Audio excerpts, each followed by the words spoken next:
For weeks now, there have been reports of UFO sightings. Flashback to the 1970s, unidentified flying objects. One newspaper put a sketch of a supposed extraterrestrial visitor on the front page. Gulfport police have received so many calls that they've posted a nighttime watch.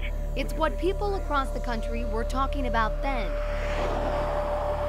And in one small Kentucky town, it's what people are still talking about. Documented in the local newspapers. We want to see what people saw in 1976. Many people said they saw something one winter night in Lincoln County, but Mona Stafford is the only woman left to say she experienced it. Oh, it's the most scariest, terrifying thing I've ever seen in my life. January 6, 1976 in Stanford, Mona Stafford was turning 36.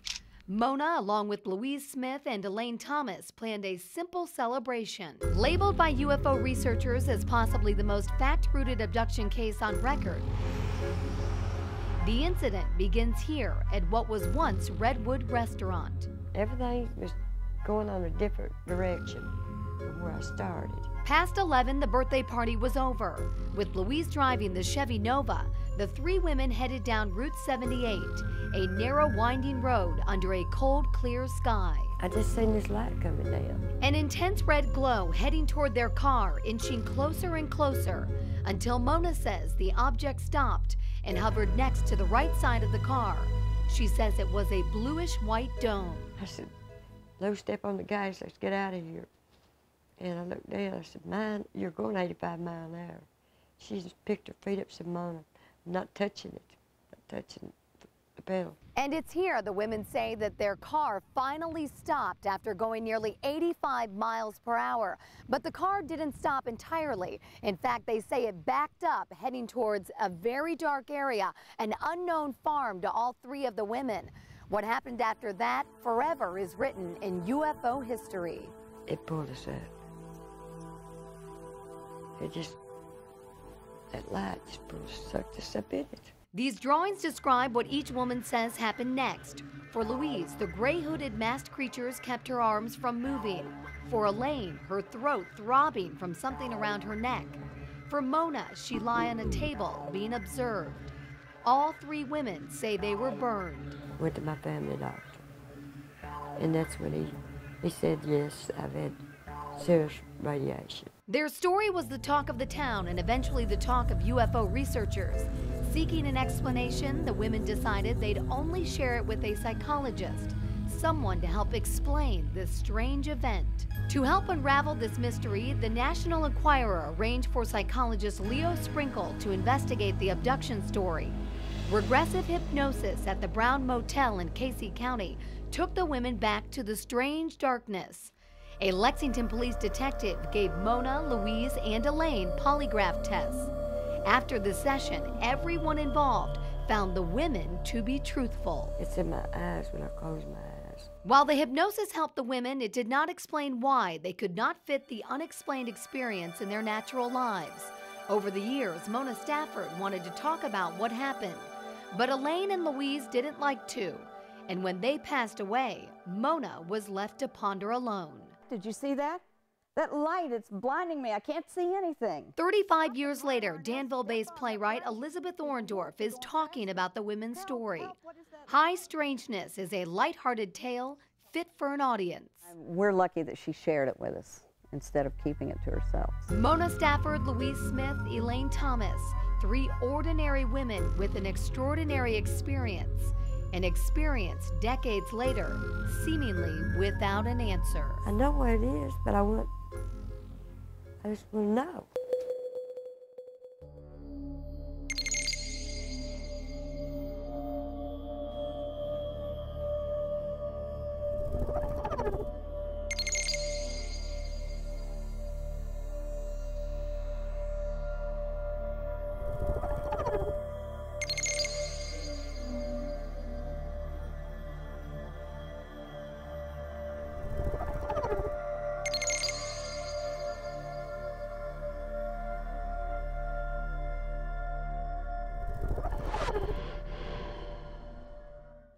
Poor baby. Meet Lila, a timid 20-pound dachshund, the apple of her owner's eye. She's a good dog. She really is.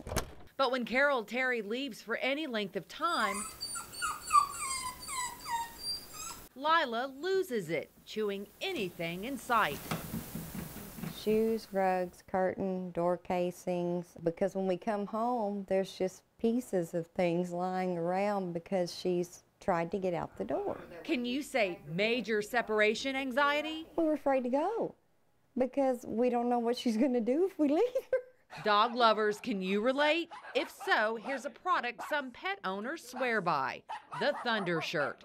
For less than $40, it claims to calm dogs during storms, stop excessive barking, basically reduce their anxiety. Oh, I would love it if it was a miracle. I'd like to be able to get out of the house. But Lila's owner has to see it. You're just a nervous wreck. To believe it. Carol left Lila alone with our camera rolling to see how Lila behaves without the shirt. In 30 minutes, the panicky pooch paced the room, jumping on and off the couch, and yes, she did a little nibbling. Ding, ding, why did you eat the door? Next, we put Thunder Shirt to the test, fitting it snug as directed, then left. Like before, Lila paced on the couch and sniffed the same spot she chewed earlier. But did it work? A half an hour later, she didn't eat any wood. She still got up in the window, but she was a lot calmer. This Lexington veterinarian says the Thunder Shirt is nothing to bark at. It's a security concept. It's like putting a baby and wrapping them up and holding them up nice and close. It gives them that sense of security. Clay Harvey of Bluegrass Barkery says owners are eating it up. The feedback we got from the general customer that bought the product was either it totally eliminated the problem, or they saw such a decrease in the anxiety or the situation that they were trying to solve that they were ecstatic. As for Lila, it seems to have made a difference with her because there was just her not chewing something up while you're gone is saying a whole lot. We've all been caught in it, frustrated by it, the digging and the dumping, the noise and the shoveling. But what would you do if this construction was going on in your front yard? Pictures are falling off my walls, cups are falling out of my cabinets, but yet the state of Kentucky thinks it's okay for me to live in this house. BJ McGee knew the new bypass was going to be built outside her front door. What she didn't expect were these dynamite blasts, how close they would be. I can't get anyone to help me. I can't even get anyone to talk to me. Aside from all of this noise and the annoyance of the construction, BJ's biggest concern is the safety of her kids. Why? Well, because their bedroom sits closest, about 20 feet away, to that first blast hole. We have laws that we have to follow. Yeah. As long as we stay within those laws, we're good. You're totally good. So this is safe distance from the house, you're saying? Yeah. Crews say when the dynamite explodes, it doesn't affect anything above ground. You can't see it, it's a minor blast. But BJ still has questions. Questions she says the state ignores. The bottom line is, I don't want my home destroyed before I figure out what I need to do. Covering the news in Estill County, Courtney Fisher, LEX 18 News.